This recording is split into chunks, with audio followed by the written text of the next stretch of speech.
So about a month after my dad had what was considered a routine heart procedure and was sent home, we found ourselves in the medical intensive care unit at the hospital.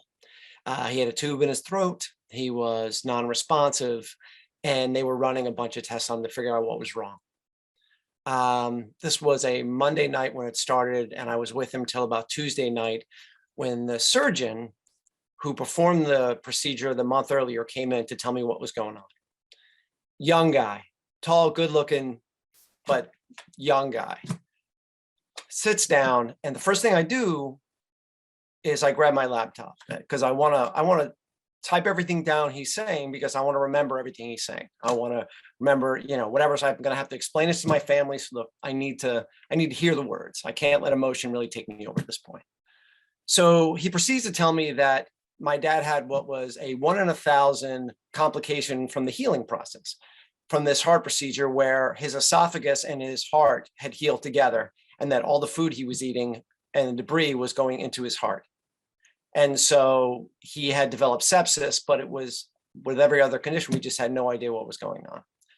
So he gave me two options for my dad.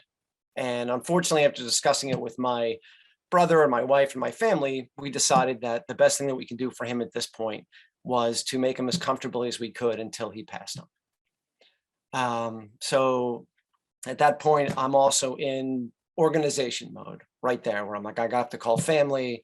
I'm trying to get my one daughter home from college. People need to come home and they need to say goodbye to my dad.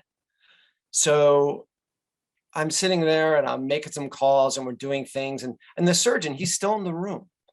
And he's standing next to my dad. And while he's describing to me everything that's going on to him, all I kept thinking to myself was, he's just saying the words. It's like when you watch those medical shows and you're just like, we're sorry, we did everything we could for your father, but everything we tried didn't work. So, this is where we are. And this is what my brain is. I'm not usually a cynic, but it's like, I'm just not processed. So he's standing next to my dad, and I'm making these phone calls, and I'm in between calls, and we're getting my daughters to come over to see my dad. And he says to me, I've never lost a patient before. And then he turns to me and he says, I don't think I want to do this anymore. And in my brain, I'm like, what? I can't deal with you right now. Like, I've got enough shit going on. I just can't. So I don't say anything, and I'm just like, okay. So I say to the nurse, look, before my family comes over, I want you to remove the tube from my dad. I don't want my daughters to see him this way. This will wreck them. And they're like, look, if we pull the tube, he could be dead in 2 minutes. I go, I'd rather him look like he's sleeping than have a tube in his mouth. So just before my one daughter is going to come in, because they have to do them one at a time because of COVID, they pull the tube and it sounds like he's snoring. So it was like this moment where there's a bit of levity. My daughters were able to, they were amazing. So my wife takes my daughters home, and I decide I'm going to stay with him until the end. So I'm sitting next to his bed, and I'm expecting at any minute that he's going to go. Minutes and hours go by, and I'm just sitting there. It's a late night, and I fall asleep, and I get woken up, and it's 5 o'clock in the morning, and he's still alive. And the nurse says, look, we're going to have to move from the ICU to another part of the hospital. And I said, that's fine. I'm going to go home, grab a shower, and I'll be right back. So I step outside, and right out there in the room is the surgeon. He's still there. He steps up to me and he says, do you think it would be okay if my family and I prayed for your dad? And I said, I'm sure my dad would really appreciate that. And I said to him, look, I want to talk to you. I said, about last night, about what you said. I said, let me tell you something. When my dad dies, there's going to be a lot of sad people. There's going to be friends and family who are going to be very upset.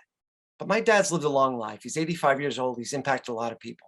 But I'll tell you what, if you don't use your gifts to help other people, there's going to be a lot more families and a lot more individuals that are going to be sad because of that.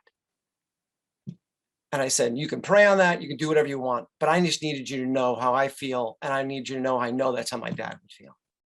And he said to me, well, I appreciate you taking time to think of me during your time of grief. And I pointed to my father and I said, that's the way I was raised. I said, look, man, I'm running home. you are more than welcome to stay with my dad as much as you can and try to figure out what you need to figure out. And he said, okay, are you okay if I stay with him? I said, yes. So I ran home and he texted me the room where he was. And my dad survived for another 7 days. And every day for hours, this surgeon would come into my dad's room and spend time with him.